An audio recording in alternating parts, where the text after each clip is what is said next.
다음은 시진핑 중국 국가주석 얘기 좀 해보겠습니다. 다음입니다. 시진핑은 이제 마오가 되고 있다. 마오쩌둥 절대 권력을 갖는다. 뭐 이런 뜻이 될 거예요. 아래쪽으로 갑니다. 지금 총서기 권한이 대폭 강화됐는데 회의 소집 권한은 물론 의제 설정 권한까지 가졌답니다. 모여서 회의합시다. 이 권한을 넘어서 이거 얘기합시다까지 할 수 있다는 거예요. 마오쩌둥 같은 주석 위상에 근접했다는 거죠. 그런데요. 다음 기사 보겠습니다. 이런 와중에 얼마 전 시진핑 중국 주석이요. 6.25 전쟁, 한국전쟁 관련해서 얘기했어요. 중국, 시진핑 연설, 미국의 엄중한 경고, 항미원조 영원히 계승. 항미원조, 우리로서 이게 한국전쟁을 뜻하는 거거든요. 이거를 엄청 칭송을 한 겁니다. 우리로서는 좀 불편하잖아요. 우리 외교부가 역사적 사실과 배치된다. 이런 입장을 좀 냈습니다. 뭐 끝나지 않은 전쟁을 규정하면서 막 영웅시하고 있거든요. 우리로서는 좀 불편합니다.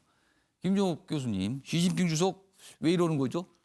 뭐 일단 기본적으로 미국이 이제 인도 태평양 전략이라고 그래서 중국을 압박하는 전략을 좀 추진하고 있습니다. 그런 예. 상황에서 중국 입장에서는 2030년부터 50년까지를 소위 중국이 미국을 세력전이하는 과정으로 보고 있어요. 좀 그런 과정을 준비하기 위해서는 강력한 권력이 필요하다, 강력한 권한이 필요하다는 것이 소위 중국 공산당 내부의 나름대로 입장인 것 같고요. 그걸 위해서 이제부터 강력한 권한을 확대하는 과정에 있다.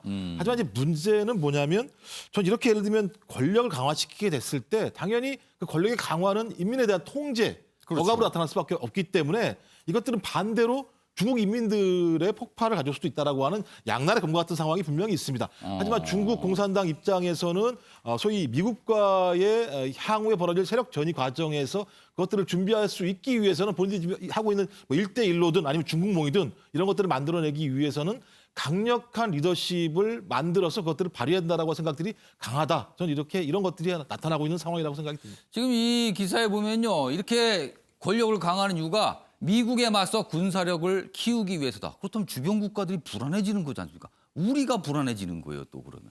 이런 여러 가지 또 과제들을 좀 던져주고 있습니다. 마무리하겠습니다. 정부가 조사를 해보니 코로나 이후 성인의 42%가 체중이 늘었다고 합니다. 확진자, 이 표현 유행했었는데 현실로 나타났다고 할 수 있습니다. 정부는 일주일에 150분 정도 빠르게 걷는 정도의 운동량을 권장하고 있습니다. 이번 주부터 해보시면 어떨까 합니다. 시청해주신 여러분 고맙습니다.